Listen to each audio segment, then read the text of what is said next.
दरम्यान गेले 4 दिवस सुरू असलेला वाद मिटावा म्हणून हर्षवर्धन सपकाळ यांनी दिलगिरी व्यक्त केलेली आहे।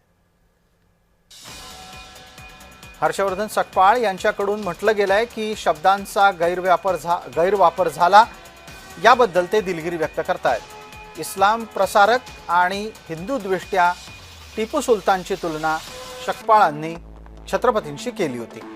आपल्या वक्तव्याचा जाणीवपूर्वक विपर्यास करण्यात आला असा दावा सपकाळ करतायत। छत्रपती शिवाजी महाराजांचा पराक्रम अद्वितीय आहे, ते आपले आदर्श आहेत, प्रेरणास्थान आहेत, स्वाभिमान आहेत, असं आता सगळं सपकाळांना सांगावंसं वाटतंय। त्यांच्या तुलनेचा प्रश्न उद्भवत नाही असं सुद्धा ते म्हणतात। अर्थात हे सगळं पश्चातबुद्धी आहे। माझ्या शब्दाचा गैरवापर केल्याबद्दल शिवप्रेमींप्रती दिलगिरी व्यक्त करतो असंही सपकाळांना म्हणावंसं वाटतंय। कोणाच्याही भावनांना ठेच लावण्याचा त्यांचा हेतू नव्हता असं त्यांना सांगावंसं वाटतं।